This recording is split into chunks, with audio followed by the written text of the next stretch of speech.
Hey, what's up everybody? This is Like It's 1985, and today we are going to take a look at Transformers Generations Voyager class triple changing Springer. And I would like to thank Hasbro for actually producing a true Voyager class triple changer. It's about time, and thank you very much. This is an awesome figure. And let's start off with the weaponry. As you can see, it comes with a gun and a sword. So we'll take a look at the sword first here. And a pretty nice looking sword. This sword does convert into the blades for the helicopter mode. You just separate the blade here, rotate them out to the side like that, take this piece here, and you have the helicopter blade. So there is that. Looking at the gun here, pretty nice gun. You can see here it's got two projectiles. You push forward on this mechanism here, and once again, and you have a nice firing gun. And as you can see, it's got some silver accents on it, really nice. Alright, so let's take a close look at Springer here. Now, previous to this video, I did review the Voyager class Generations Sandstorm figure, which is a retool, recolor, remold of the original Springer figure here. And in the first few minutes of that review, I did go into a very detailed comparison in terms of comparing the sculpt and the differences and the similarities in the sculpt. So if you want to check that out, I will go ahead and create a response below and you can check that out. But looking at Springer here, let's just take a look at the head sculpt. Really nice head sculpt. There is a bit of light piping up here, but his eyes appear to be painted blue as opposed to being, translucent plastic. So take a look at the back here. Lots of nice sculpting details, which will be more evident in the two vehicle modes. So nice sculpting detail. Alright, so articulation. The head is on a ball joint. The shoulders, of course, can go around. Looks like there's actually a connector there, like a hinge, and then it goes into a ball joint into the shoulder. You have articulation at the elbow. Ratchets, so you can see there's two separate joints there, one for a swivel and one for a ratchet joint. You have the hands here, you can rotate around and go in and out. There is waist articulation present. Legs forward, backwards, out to the side, swivel at the hip, ratchet at the knee, and that's pretty much all you have for articulation for Springer here. So I do like this robot mode a lot. I like the fact that these bits here stick up over his shoulder. I actually like that look. Some people may not, but I do actually like that look. The other thing I want to address is these fins here, which become the spoiler slash winglets, depending on which vehicle mode he's in. But these, I've seen pictures of them like this with the winglets off here to the side. You can see these have articulation there. You can kind of hide them a little bit by sort of putting them behind the legs like that, if you want to. Or you can rotate them up like this, I suppose, as well, just to sort of hide them a bit if you don't like the look. But anyways, there is that articulation as well at the little winglets here on the back of his legs. Alright, so let's go ahead and transform this guy first into his, I think it's the armored car mode. So we'll start with the vehicle mode and then go into the aircraft mode. Alright, so first thing we want to do is take care of the head and get that inside and hidden away. So first thing you're going to do is you're going to attach or I should say detach the pieces there, which allows us to basically bring this up here. And you want to have Springer's head facing forward, and it'll go down, as you can see. It's a little bit of a tight fit, but it does actually work. And what you'll end up doing is taking his head and inserting it into this area here, the hollow part of his chest, like that. Then what we're going to do is we're going to take this assembly here. It's actually tabbed into a slot here. Untab it, hinge it down such that you have it like that now, so it's farther back. Then let's go ahead and work on the arms here. So for the arms, we want to go ahead and rotate this piece out like that, fold in the hand into that little recessed area there,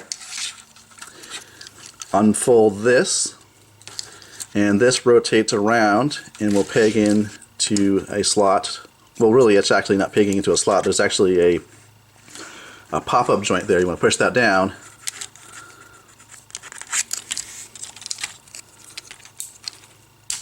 so that it kind of fits in that area there. So you have a nice side of the vehicle there already transformed. Do the same thing over here. Grab onto the window here, fold in the hand, unfold that out to the side, rotate this around, and there you have the two halves of the car mode. Then you want to take the shoulder armor here, slide them back. That's a really neat feature. There's a little slider mechanism there. I do like that a lot. Fold in the landing gear there if it's already out. And let's see, this piece around here goes back. And you're going to take the two sides of the car mode and you're going to fold them in. And there actually is some, there's a tab and a slot there which will secure the side. So get these in towards the side of the vehicle mode here.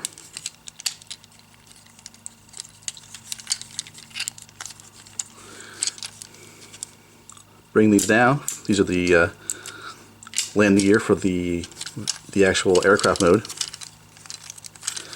Then coming back to the feet, you're going to take the feet here, rotate them up like that. Well, actually, let me go ahead. For the foot mode, you'll have them out like that. So you're going to fold in the heels, bring up the feet like that, and these are going to, there's a little hinge there. These come forward like that, and there is again a tab and a slot. Those should tab into place. Bring back the little spoiler here. Of course, do the same thing over here. A tab and a slot.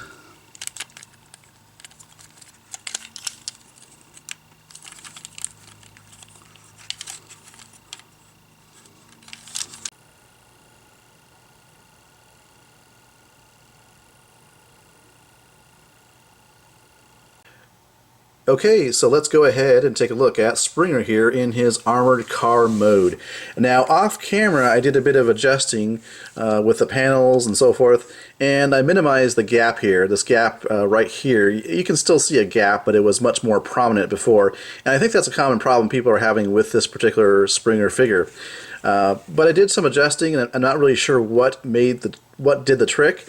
I did actually have to tab in this section here together, and maybe that helped a little bit. But it was a little bit of adjustment off camera to get it to look like this. So looking at the details here, nice detail here on the side with the sculpting here. Looks like there's actually a gun there, which is kind of cool. You got some silver paint there. The rims are green. Here's a look at the vehicle from the front. Nice translucent green headlamps, which is cool. And here's a look at it from the top, from the back, and a look at the undercarriage here.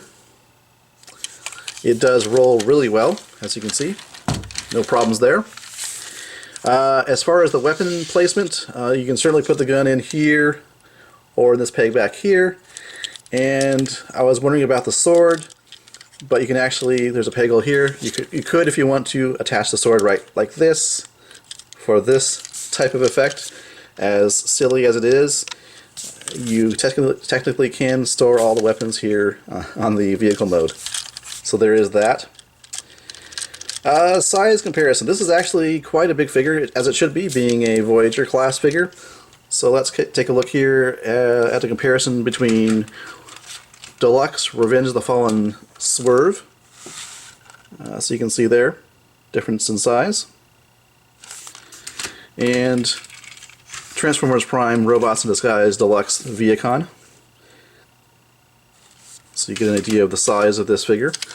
And really cool. So let's go ahead and take a look at the transformation into the actual helicopter mode.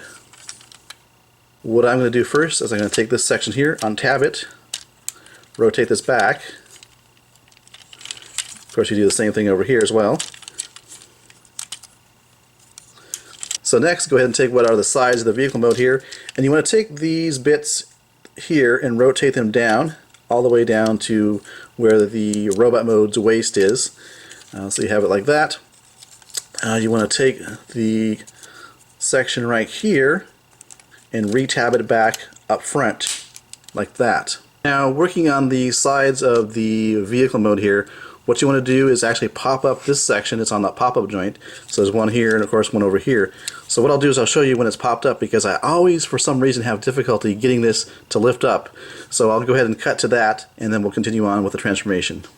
So off camera I did actually pop up the joint here, so we have the piece looking like this. Same thing over here. At this point what you want to do is rotate this around and cover up the wheel essentially. Do the same thing over here. Rotate this around, covering up the wheel for helicopter mode. So continuing on with the transformation of the side of the vehicle mode here, you want to rotate the window down behind there, and then what you're going to do is you have a slot and a tab here, and these have to line up and actually tab into each other. So you got to get these at the right angle so that everything will hopefully tab in place. So you have the section looking like this. And then of course you want to do the same thing over here. Fold down this part here, rotate this around such that you line up the tab and the slot, and that should go in place like that. Finally, you should notice there's a finally, looking at the underside here, there is a yellow tab and a slot, and you want to make sure those line up securely, and that's going to secure the side bits here to the main body. And now the front of the helicopter mode is pretty much transformed and should look like this. So moving to the rear of the helicopter mode, again you want to make sure you have the legs for the robot mode tabbed together. This piece actually should line up with some slots there that doesn't really securely fit in there, but you want to rotate or angle up the hips here such that you line up everything and that tabs into place there. So it should be at this approximate angle there. Go ahead and bring down the landing gear. And as for the back here, these winglets will go out to the side here, and get these two pieces of plastic here as close together without detaching the attachment point here. So essentially you're going to be having it look like that. Go ahead and take out the landing gear at the front here, like that, and then we can attach the actual blades right here.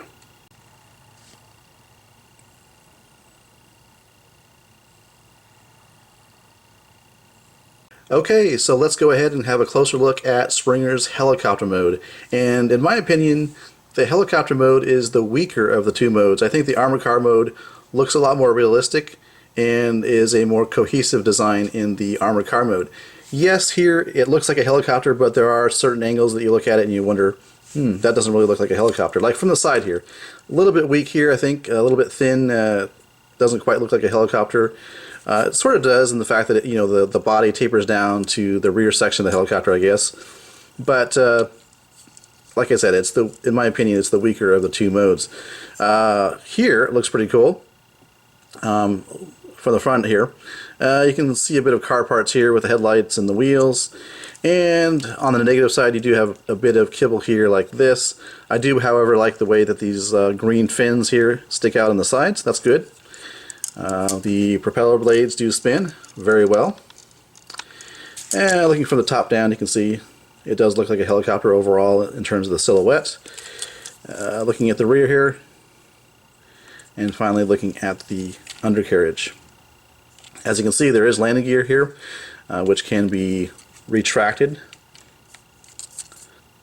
and the front landing gear here can go in this area there.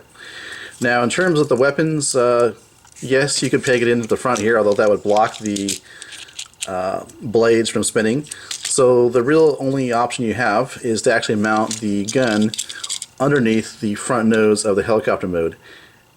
And as you can see here, once you get the gun successfully mounted underneath the nose of the helicopter mode, it does look quite cool, as you can see there. You can imagine the helicopter coming at you like this.